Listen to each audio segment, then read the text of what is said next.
Em Palmeira das Missões, a parcela única do IPTU pode ser paga até sexta-feira com 20% de desconto. O parcelamento pode ser feito também em 3 vezes. Os carnês devem ser retirados na prefeitura ou outras informações pelo site que aparece aí na tela.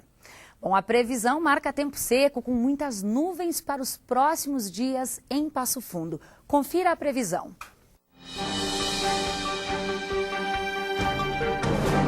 Previsão de uma quinta-feira de tempo seco em Passo Fundo, sem chuva, com predominância de sol e nuvens.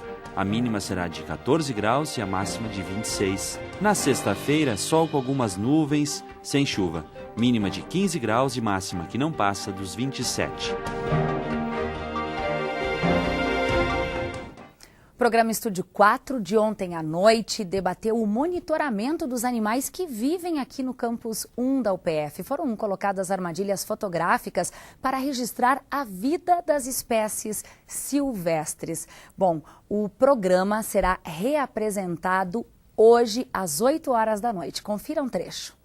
Estava diminuindo o número de espécies, aumentando, né? Quem estava usando esse espaço das áreas mais preservadas do campus.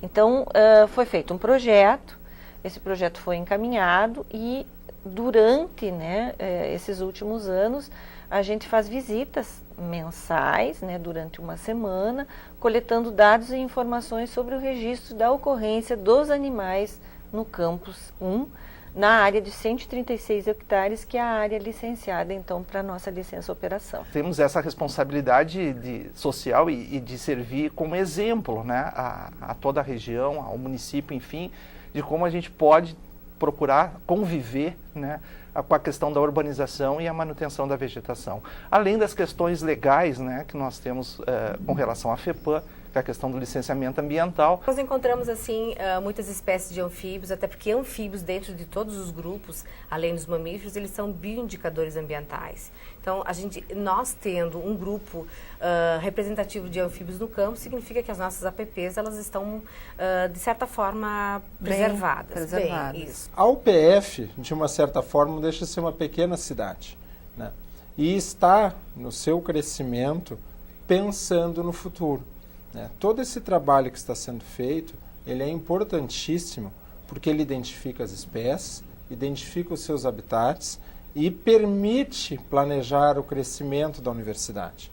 A universidade já cresceu e certamente vai se expandir ainda mais, mas com esse trabalho saberá para onde deve se expandir.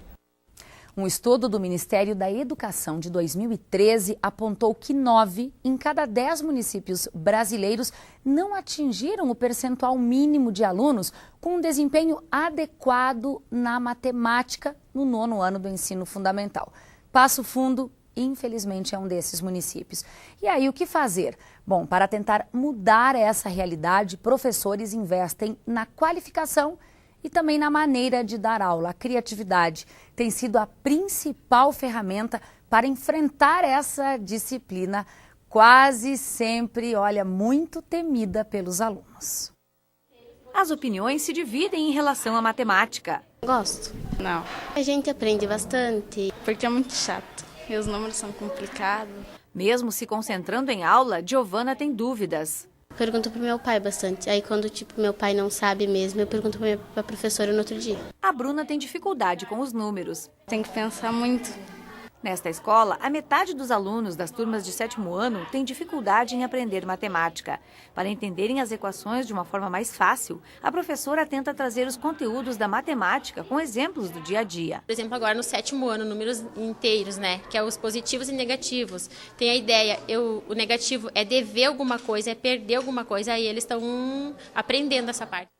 Mas de acordo com a professora, eles precisam se dedicar ainda mais. Eles entenderem o que o problema está pedindo, a interpretação deles. Eu acho que falta, às vezes, um pouco de leitura de outra parte também, não só da matemática. Aí vai cair aonde na matemática. Já esta outra professora do 5º ano utiliza técnicas para ilustrar o conteúdo a partir de brincadeiras e jogos. Dominó humano, sabe? Brincadeiras. E também trazer que nem trazer panfleto para a sala de aula, trazer o dia a dia deles para a sala de aula. Nas séries iniciais eles adoram matemática, depois que eles vão perdendo o gosto. né? Mas nas séries iniciais, até o 5º ano, eles gostam muito da matemática. É divertido, a gente aprende bastante e é bom aprender com os colegas. A gente aprende todas as tabuadas, do 1 ao 10. Durante o ano, a escola investe em oficinas, dinâmicas e técnicas com as disciplinas, que incluem a matemática, inclusive para a Olimpíada de Matemática. Justamente para que chegue nos anos finais e tenha uma boa base, porque ele tendo uma boa base na matemática, depois vai, né? Quando chega as fórmulas, tudo, rola a matemática, vai mais tranquilo.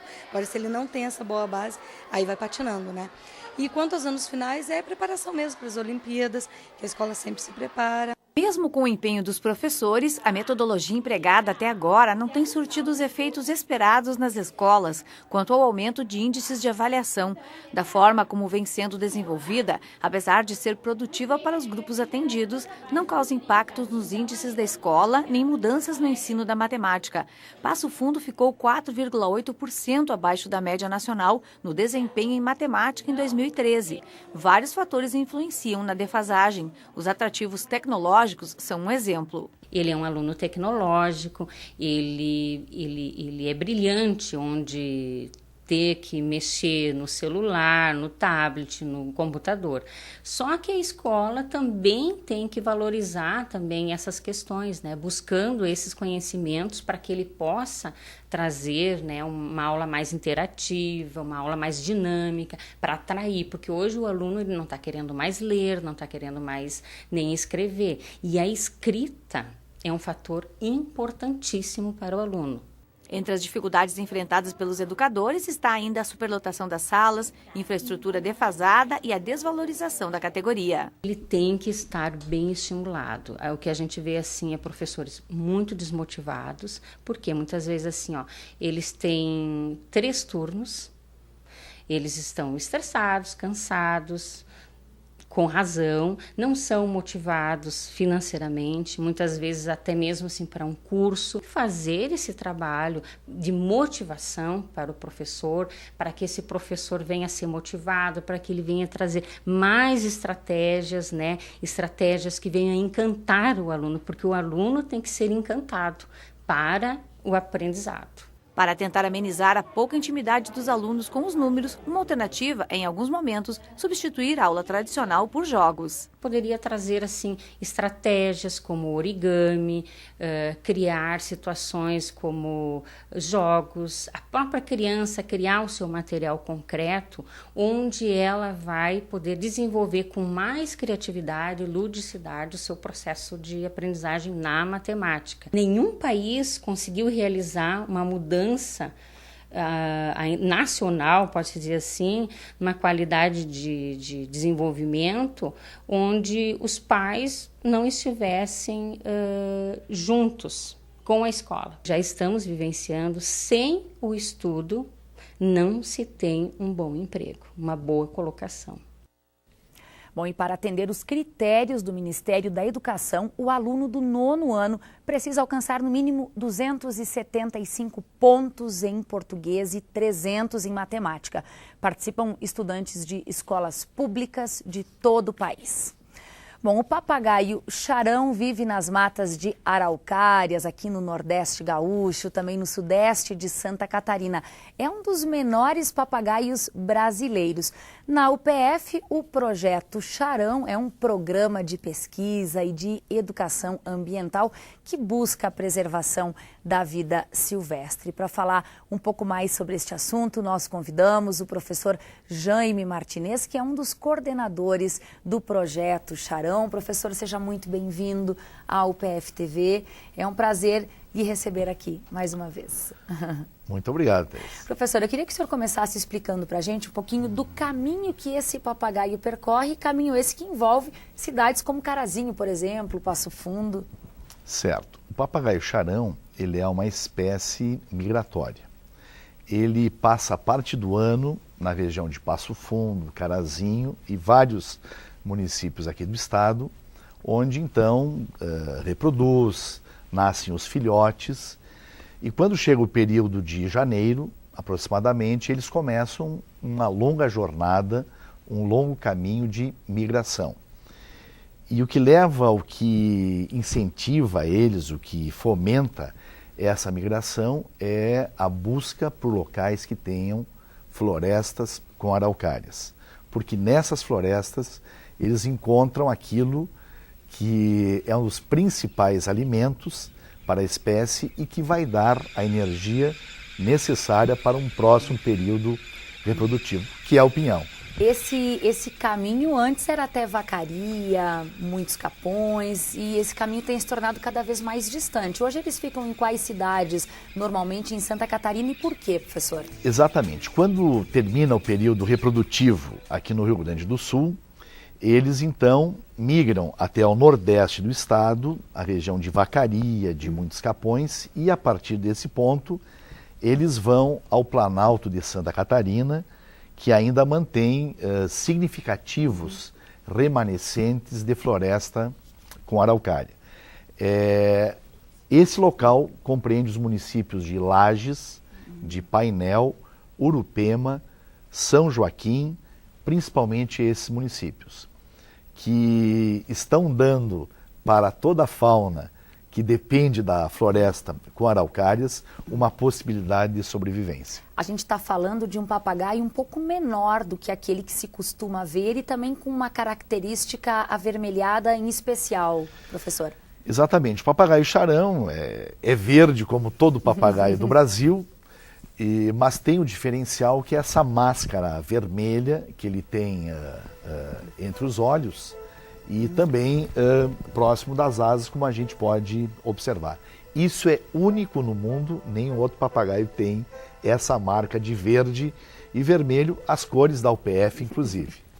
Que feliz coincidência. Exatamente. Professor, agora o que a universidade, por meio desse projeto que existe desde o ano de 91, está fazendo para seguir na preservação dessa espécie? Exatamente. O projeto hoje conta com 24 anos já de trabalho de pesquisa e extensão.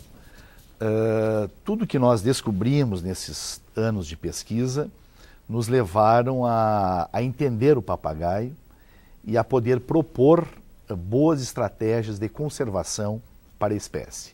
A principal estratégia que nós precisamos fazer é ampliar as áreas com floresta de araucárias e proteger as que sobraram, as áreas remanescentes. Então, como podemos proteger essas áreas? Criando reservas particulares do patrimônio natural, criando áreas naturais protegidas, como parques nacionais. Então, hoje o projeto está muito envolvido na proteção de áreas naturais, o que será muito bom para o papagaio charão, para o papagaio do peito roxo, que é uma outra espécie que estamos trabalhando. Eu vou lhe pedir só para mostrar, professor, bem rapidinho antes da gente encerrar, e aí tem uma imagem desse outro papagaio, que é esse do peito roxo, que o senhor se refere, que é uma situação ainda mais delicada que a do papagaio charão. Exatamente. Nós temos aqui o Plano Nacional de Conservação dos Papagaios da Mata Atlântica, e o Projeto Charão, a Universidade de Passo Fundo, trabalha com 2 das 4 espécies que estão nesse plano nacional, que é uma política nacional do Ministério do Meio Ambiente, para nós podermos reverter a situação dessas espécies. Perfeito. Professor, olha, o tempo é curto aqui demais. Obrigada, viu, professor? E sucesso com esses quase 25 anos de trabalho. Obrigada. Bom, o canal de notícias de hoje fica por aqui. A gente volta amanhã, sempre ao vivo, ao 12h30. E você pode rever essa edição ainda hoje, nos horários alternativos, às 7h30 da noite e às 10h30 da noite. Obrigada pela sua companhia e até amanhã.